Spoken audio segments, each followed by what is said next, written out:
first thing we're going to look at here is, of course, brushes. It's the most important tool that you're going to have when you're painting, because most of your time will be spent with a brush as opposed to a roller in most cases. This is a 3-inch diameter nylon brush. It can be used for latex or oil, and you can see what it looks like. It doesn't have those black bristles. If you see black bristles, usually that's natural horsehair, and you don't want to use those with water-based paint because the bristles will splay out. This brush here is typically anywhere between $10 to $15 in a paint store or in a hardware store. When you look at your bristles, feel them like this, and they should be nicely flexible. You sort of just have to get a feel for it. Not all brushes that look like this are going to perform all that well.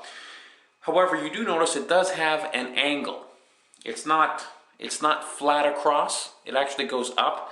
That's called a sash. These brushes are sometimes called sash brushes, and that helps when you have to make cuts, when you have to make a fine line with the paint, where a ceiling is or where a baseboard is.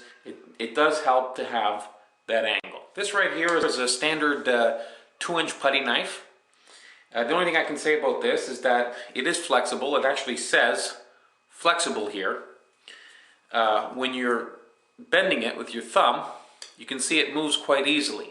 It's important to buy one like this that's flexible rather than ones that are a lot more rigid, because this will allow the putty to go into the hole and enough will stay there without scraping it away. A rigid scraper will actually scrape most of the putty away that you apply.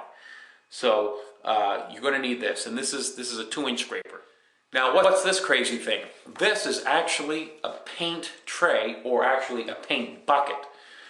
If you want to paint professionally, take my advice, don't use paint trays.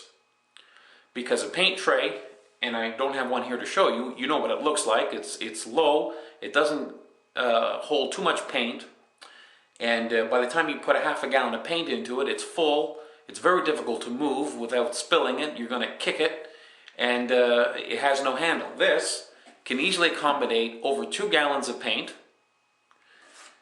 It has a handle so that you can move it. You can carry it around with you. It has a little side bucket here for a brush or whatever you want to put in there. As you can see, it does have some paint around the inside of it. After about 2 or 3 years of being used, it does collect paint. But what's important to know is that we don't put paint directly into the bucket. What we do is we use kitchen catchers.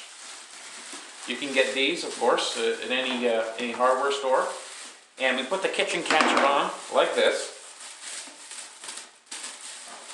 And then we pour our paint into there. That way, when we have to change paints, we don't have to clean out the bucket every time, because it's not easy to clean out a bucket like that. And if you're going to be changing colors, you have to clean it out perfectly.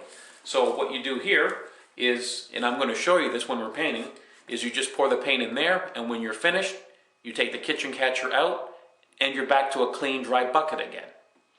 Very important. Now, right here, what we have is what's called a scraper. Now, I know I may have referred to this as a scraper, but actually, it's really a putty knife.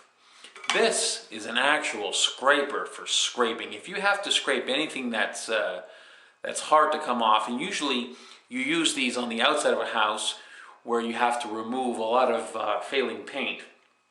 It's a handle with a removable, replaceable metal blade that has a blade here and a blade here. So when this one gets dull, you simply turn it around and you have this one to use. This one is about 2 inches wide, and you can see it's kind of melted here because this was used to scrape paint with a torch, and I'm going to show you removing old paint on the outside of a house with a torch in an upcoming video. You don't really use this inside too much, but this is what you would use if you need to scrape paint off. This is a brand new blade. It's sharp, and it will actually cut you quite easily. But you can remove a lot of paint very quickly with a paint scraper. This is one of my most important tools. It's a sponge sanding block, and you use this for sanding things that sand easily, like spackling and drywall compound. It has a rough surface on it, and you'll see that it's actually angled so that you can get one side right into a corner and sand up and down. And these things they're a few dollars. You can get them at most hardware stores.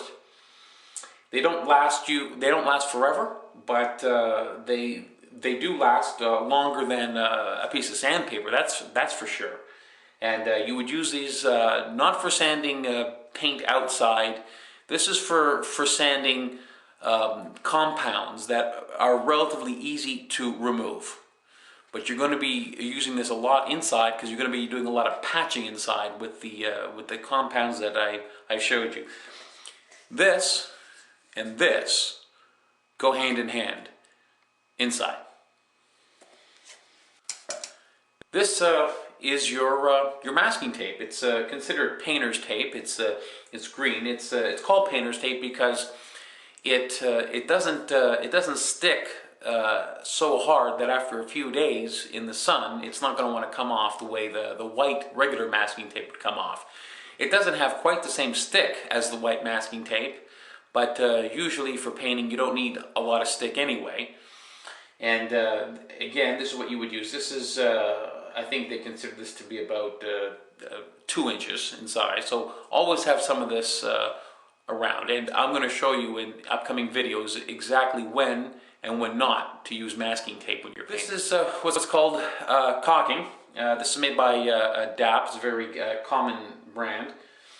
It's white, and you would use caulking to fill cracks, especially in 90-degree angles where you have, say, a baseboard meeting a wall, or where a ceiling meets a wall, or where a door jamb meets a wall. You're going to have often gaps. So it's used for filling cracks and filling gaps around the house. This can be used inside or outside, but you're going to find a lot of usage for it inside the house. Wherever you find gaps or cracks where you're going to be painting, you don't want those gaps or cracks to be there after you finish painting. And this stuff, it fills them really well. It's latex. It has a creamy consistency. And it goes on nice. You just wipe it down with your finger. It cleans up with water. It skins over within a minute, really. It starts to form a skin in as little as 60 seconds. And this is what you would use for most of your caulking.